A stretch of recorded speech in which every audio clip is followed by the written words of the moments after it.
ప్రార్థనలో 3 విషయాలు. ప్రార్థన ఎవరికి చేయాలి? మొట్టమొదటి విషయం. రెండవ విషయము, ఎవరి ప్రార్థన దేవుడు వింటారు.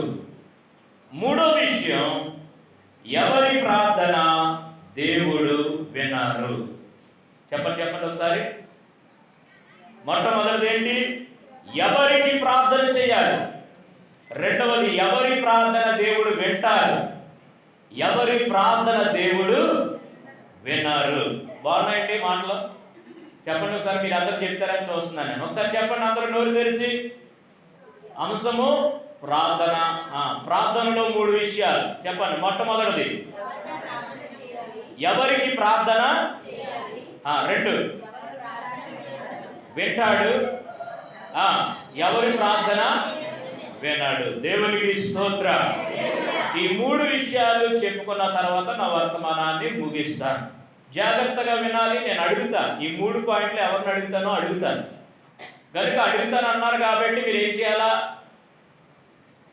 రెడీగా ఉండాలి. జాగ్రత్తగా వినాలి. వింటేనే జాగ్రత్తగా మరలా అడిగితే నువ్వు చెప్పగలుగుతావు. దేవునికి స్తోత్రం. హల్లెలూయా.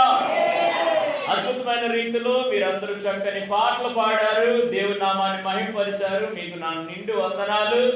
అంతేకాదు, మరి చక్కగా కీర్తన భాగాన్ని చదివి వినిపించినటువంటి ఇశ్రాయేలు గారిని కూడా దేవుడు ఇంకనూ మంచి ఆరోగ్యంతో నింపునుగాక. దేవునికి స్తోత్రం. కనుక ప్రియులారా వినండి. ఈరోజు మన వర్తమానము ప్రార్థన, ప్రేయర్. ప్రార్థన వలనే ప్రయాణము, ప్రార్థనే ప్రాకారము, ప్రార్థనే ప్రాధాన్యము, ప్రార్థన లేనిది పరాజయం. ప్రభువా ప్రార్థన నేర్పయ్యా, సాధించకుండా నేరుంటలేదయ్యా. ప్రభువా ప్రార్థన నేర్పయ్యా, సాధించకుండా నేరుంటలేదయ్యా. నీ పాదాలు తడపకుండా నా ప్రయాణం సాగదయా. నీ పాదాలు తడపకుండా నా ప్రయాణం సాగదయా. ప్రార్థన వలనే ప్రార్థనే ప్రార్థనే ప్రార్థన లేనిది పరాజయం. దేవునికి స్తోత్రం. హల్లెలూయా. సందర్భరహితమైన పాటలు అంటారు వీటిని. ప్రార్థన అనే అంశం వచ్చినాక ప్రార్థన గురించి మనం ఒక పాట. ఈరోజు ఈ కొత్త సంవత్సరంలో ఒక చిన్న మార్పు మీరు నేర్చుకోవాలి. ఏంటి మార్పు అంటే, వాక్యం అవుతుంది. వాక్యం జాగ్రత్తగా వింటే వాక్యాన్ని బట్టి ఒక పాట వస్తుంది, నీకు గుర్తు వస్తుంది. పుస్తకంలోది కావచ్చు, నీకు వచ్చింది కావచ్చు, ఎక్కడో విన్నది కావచ్చు.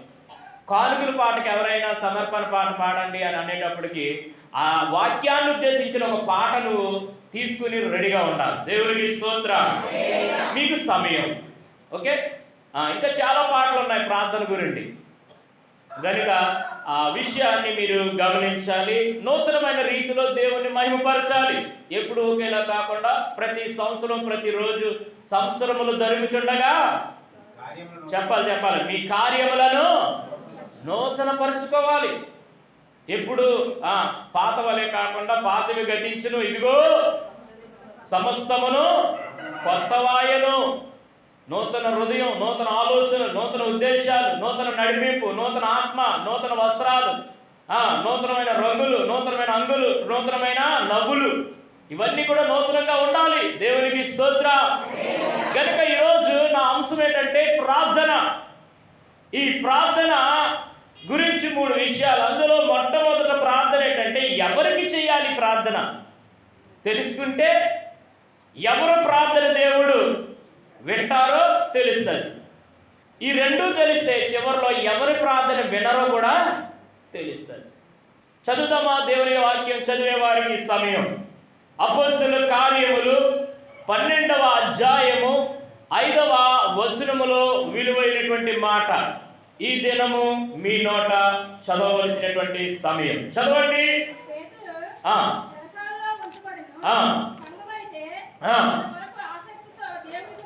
దేవునికి స్తోత్రం. హల్లెలూయా.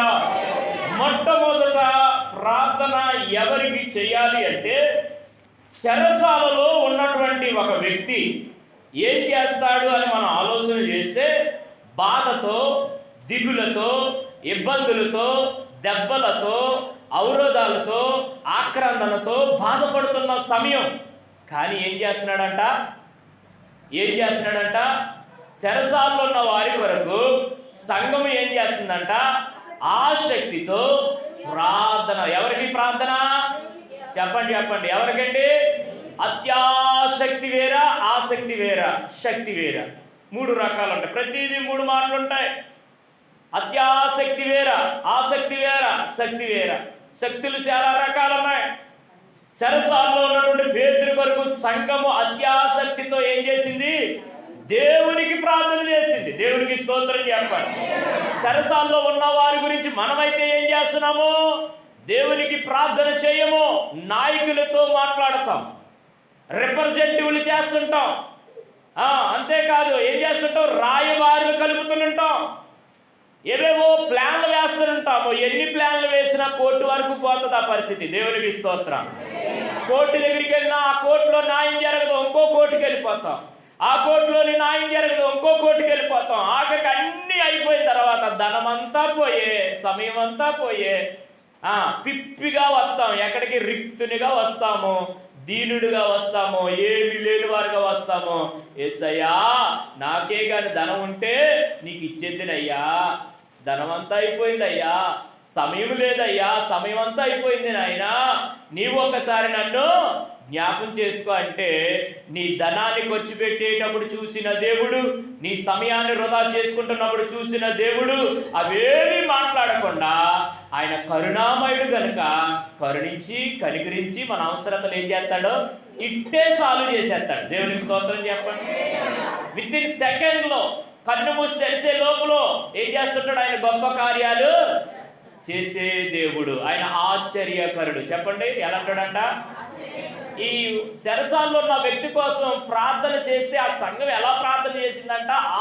అత్యాసక్తితో ప్రార్థన చేయడం వల్ల చెరసాల్లో ఉన్నవాడు ఏం చేయబడ్డాడో విడుదల పొందాడు. తర్వాత అధ్యాయం అంతా చదువుకోండి. నేను ఒక్కొక్క మాట మాత్రమే మీకు జ్ఞాపకం చేస్తాను.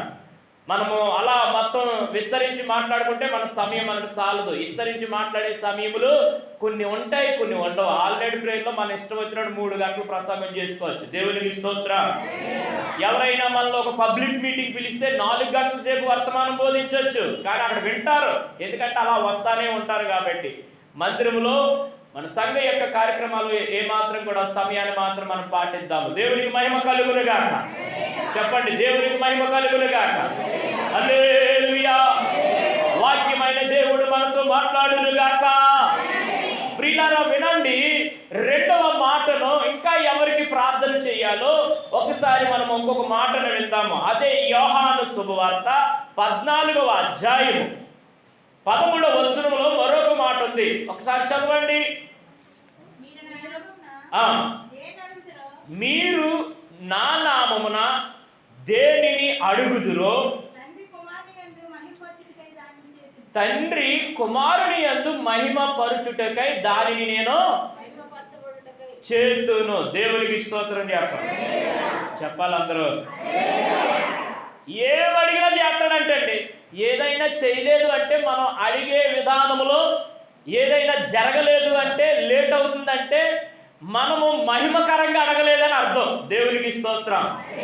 స్వార్థముతో అడుగుతున్నామేమో, లేకపోతే అనాలోచనగా అడుగుతున్నామేమో, శ్రద్ధగా అడగలేదేమో. మహిమ పరచుటకై అడగాలంట, మహిమకరముగానే అడగాలంట, దేవుణ్ణి సంతోషపెట్టే వారిగా అడగాలంట, తండ్రిని ఆనందపరిచే వారిగా అడగాలంట. మనం అడిగే విధానం ఎలాగుందో ఒకసారి చెక్ చేసుకుందాం. దేవునికి స్తోత్రం. ఎవరు ఇదంతా కూడా ప్రార్థన అంటే ఏంటి? దేవుణ్ణి అడుగుట, లేదా దేవునితో మన బాధలు చెప్పుట, లేదా దేవునితో మాట్లాడుట, లేదా దేవుని దగ్గర గడుపుట. ఇవన్నీ కూడా ప్రార్థనకు ఉన్నటువంటి గుణాలు, లక్షణాలు. నేర్చుకుందాం ఈరోజు. వినుటకు వేగిరపడే మనసు మనలో ఉంటే ఖచ్చితంగా పరిశుద్ధాత్మ దేవుడు మనతో ఆయన ఉద్దేశాన్ని బహిర్గతం చేస్తాడు. దేవునికి స్తోత్రం చెప్పండి. ఆయన ఆలోచనని మనకి ఆలోచింపజేస్తాడు. దేవునికి స్తోత్రం చెప్పండి. ఆయన ఉద్దేశాన్ని మనతో పంచుకుంటాడు. దేవునికి స్తోత్రం చెప్పండి. మూడవ మాట నేర్చుకుందాం, ఇంకా ఎవరికి ప్రార్థన చేయాలో. ఇక్కడ ఎలాగంట, దేవునిని మహిమపరచుటకు, తండ్రిని మహిమపరచుటకు, కుమారుని కొరకు మనం చేసే ప్రార్థనలో క్లారిటీ ఉండాలంట. ఖచ్చితంగా ఏం చేయాలో అర్థం అవ్వాలంట. కొన్నిసార్లు మన ప్రార్థన మనకే అర్థం అవ్వదు, ఇంకా దేవునికి ఏమర్థం అవుతుంది? దేవుని దగ్గర నుంచి జవాబు ఏమొస్తుంది?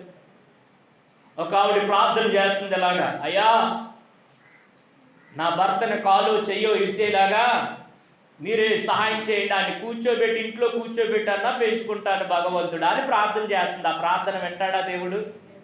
ఏమండి, ఒకవేళ నీ భర్త ద్వారా నీకు బాధ కలగవచ్చు, నీ భర్త నిన్ను ఇబ్బంది పెట్టవచ్చు, కానీ అదేంటంట, వ్యాసదారి ప్రార్థన అంట. దేవునికి స్తోత్రం. ఆయన బాగున్నని చెప్పు, మా ఆయన, మా ఓడు, మా యజమానుడు, మా శ్రీవారు ఎన్ని పొగుడు అవో కదా. ఆయన ఏదైనా చిన్న తప్పు చేస్తే దాన్ని అడ్డుకొచ్చి ఈదులో వీరంగా వేస్తే దేవుడు వింటాడా? లేదు. స్త్రీ ఏం చేయాలంట, భారముగా భర్త యొక్క మార్పు కొరకు ప్రార్థన చేయాలి తప్ప ఏం చేయకూడదు, పురుషుని యొక్క మనోభావం దెబ్బతిన్నట్టు గడప దాటి మాట్లాడకూడదు. దేవునికి స్తోత్రం. అది వాక్యం యొక్క క్రమం. గడప దాటి నువ్వు మాట్లాడుతున్నావు అంటే నీవు దేవుని యొక్క నామానికి నీవు లోపలేదు, నీ కుటుంబ వ్యవస్థలో కూడా దేవుడు లేడు. దేవునికి స్తోత్రం. హల్లెలూయా. ప్రార్థనలను ఆలకించేవాడా, ప్రార్థనలకు జవాబునిచ్చేవాడా, ప్రార్థనలను ఆలకించేవాడా, ప్రార్థనలకు జవాబునిచ్చేవాడా, ఆమె ఆమె ఆమె నన్నవాడా, ఆమె ఆమె ఆమె నన్నవాడా. ఎంతేను ప్రార్థన ఆలకించినావు, అన్నా ప్రార్థన ఆలకించినావు, దానియేలు ప్రార్థన ఆలకించినావు, షడ్రకు మేషకు అబేద్నెగో ప్రార్థనలు ఆలకించినావు. ఆమేన్ ఆమేన్ ఆమేన్ అనువాడా, ఆమేన్ ఆమేన్ ఆమేన్ అనువాడా. సంఘము ప్రార్థన ఆలకించినావు, సేవకులు ప్రార్థన ఆలకించినావు. ఆమేన్ ఆమేన్ ఆమేన్ అనువాడా. ప్రార్థనలను ఆలకించేవాడా, ప్రార్థనలకు జవాబునిచ్చేవాడా. హల్లెలూయా. మన దేవుడు ప్రార్థనలు ఆలకించే దేవుడు. ఆయనకు మాత్రమే ప్రార్థన చేస్తే ఆయన ఖచ్చితంగా ఆలకిస్తాడు. ఈరోజు మా సండే స్కూల్ పిల్లలకు ఒక వాక్యం ఇచ్చారు. చెప్పండారా ఎవరికైనా గ్యాప్ వస్తే? సండే స్కూల్ పిల్లలకి సమయం. ఏ వాక్యం ఇచ్చారు? ఏలియా మన వంటి స్వభావము గలవాడే, కానీ ఆయన ప్రార్థన చేస్తేనంట 3.5 సంవత్సరాలు వర్షం ఆగిపోయిందంట. బా, ఎలాంటి ప్రార్థన చేసి ఉంటాడు? మళ్ళాంటి మనుషుడే, కానీ వర్షాన్ని ఆపగలిగినటువంటి శక్తి దేంట్లో ఉంది? మాట్లాడతలేదు. దేవుని శక్తి నువ్వు తెలుసుకుంటే దేవుని శక్తి కోసం ఎప్పుడు కూడా నువ్వు తక్కువగా మాట్లాడవు. దేవునికి స్తోత్రం. దేవుని శక్తి నువ్వు పొందుకోవాలి. దేవుని శక్తి నీలోనికి వచ్చేయాల. అప్పుడు నువ్వు చేసే ప్రార్థనకి ప్రతి ప్రార్థన ఆయన విని జవాబిచ్చే దేవుడు. దేవునికి స్తోత్రం. చివరిగా ఎవరికి ప్రార్థన చేయాలి అనే మాటలో చివరి మాట రోమీయులకు రాసిన పత్రిక 8వ అధ్యాయము 26వ వచనం. చదివే వారికి సమయం. త్వరగా అందరూ స్త్రీలే చదువుతున్నారు. అటువలే ఆత్మయు మన బలహీనతలను చూసి సహాయము చేయుచున్నాడు. యావయనగా మనము యుక్తముగా ఎలాగు ప్రార్థన చేయవలెనో గాని జాగ్రత్తగా వినండి, ఉచ్చరింప సత్యము కాని మూలుగులతో ఆత్మ తానే మన పక్షముగా విజ్ఞాపనము చేయుచున్నాడు. దేవునికి స్తోత్రం. కొంతమందికి ఎన్ని ప్రార్థనలు ఉన్నా కూడా నాకు ప్రార్థన చేయడం తెలియదండి అని అంటారు కొంతమంది. అప్పుడంట నువ్వు ప్రార్థన చేయాలని సిద్ధపాటు ఉందంట నీలో, కానీ ప్రార్థన ఎలా చేయాలో తెలియదునప్పుడంట ఆత్మ వచ్చేస్తుందంట నీలోనికి. ఏ ఆత్మ? ఆత్మ, పరమాత్మ, దైవాత్మ, దేవునాత్మ, ఇంకా రకరకాలు ఉన్నాయి, ప్రేతాత్మ, చాలా రకాల ఆత్మలు ఉన్నాయి. ఏ ఆత్మ వచ్చిందో కూడా నువ్వు సెట్ చేసుకోవాలా. నీలో ఏ ఆత్మ ఉందో కూడా ఏం చేయాలా? అనుదినము సెట్ చేసుకోవాలా. ఈ ఆత్మ ఏంటంటే దేవుని దగ్గర నుంచి వచ్చే ఆత్మ. అనండి అందరు కూడా. ఏ ఆత్మ అండి? దేవుని దగ్గర నుంచి వచ్చే ఆత్మ తానే వచ్చేస్తాడంట నీలోనికి వచ్చి. తాను ఎప్పుడైతే నీలోకి వచ్చాడో నీలోనికి ఏమొచ్చేస్తుందంట? ఉచ్చరింప సత్యము కాని మూలుగులు వస్తాయంట. దేవునికి స్తోత్రం. దేవా అయ్యా నీకు పరిశుద్ధుడా మీకు స్తోత్రం అనే మూలుగులు నీలో నుంచి ఏమవుతాయి? నరాల్లోంచి, గుండె లోతుల్లోంచి ఏం చేస్తుంటాయి? ఆత్మ ఏం చేస్తాడు? నిన్ను ఒప్పింపచేస్తాడంట. ఆయనే ప్రార్థన ఆ శక్తిని, ఆ మహిమ మేఘము నీలో పెట్టి నీ లోపల నుంచి రప్పిస్తాడంట. దేవునికి స్తోత్రం. చెప్పలేదు గట్టిగా, అందరూ చెప్పలేదు. దేవునికి స్తోత్రం. పిల్లరా వినండి, మొట్టమొదటి పాయింట్ ఏంటంట మంది? ప్రార్థన ఎవరికి చేయాలి. అయిపోయింది. ఎన్ని రకాల పాయింట్లు నేర్చుకున్నారు? ప్రార్థన ఎలా చేయాలి అనే దాని ఇంట్లో ప్రార్థన అనే అంశములో, ప్రార్థన ఎలా చేయాలనే అంశములో 3 విషయాలు నేర్చుకున్నారు. చెప్పండి. మొట్టమొదటి ఏంటంట? అత్యాసక్తితో ప్రార్థన చేయాలి. ఎవరికి? దేవునికి చేయాలి. 2, మహిమ, దేవునికి మహిమ కలిగేలా ప్రార్థన చేయాలి. 3, మనకి ప్రార్థన చెయ్యడం రాకపోతే నిజంగా యథార్థంగా నిన్నెవ్వరు కూడా ఏం చేయరు, ఆటంకపరచరు, అభ్యంతరపరచరు. దేవుని దగ్గర నువ్వు నిర్దోషిగా నిలబడి ఆత్మలో కపటం లేకుండా దేవుని ఎదుటిగా నువ్వు నిలబడితే ఆత్మ తానే నీలోకి వచ్చేసి ఏం చేస్తాడంట? ప్రార్థన చేయించుకుంటాడంట. దేవునికి స్తోత్రం. ప్రార్థన రాదని చెప్పడానికి సిగ్గుపడకండి, భయపడకండి, కంగారు పడకండి. ఖచ్చితంగా దేవుని దగ్గర నువ్వు నిర్దోషిగా ఉంటే, యథార్థంగా ఉంటే, నమ్మకంగా ఉంటే దేవుని ఆత్మ నీలోకి వచ్చేస్తుంది. ఎప్పుడైతే ఆత్మ వచ్చిందో నీలో ఉచ్చరింప సఖ్యము కానీ మూలుగు వస్తుందంట. ఆయనే ప్రార్థన చేయించుకుంటాడంట. దేవునికి స్తోత్రం కలుగును గాక.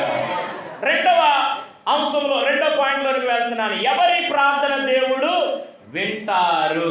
చెప్పండి. ఎవరి ప్రార్థన దేవుడు వింటారు?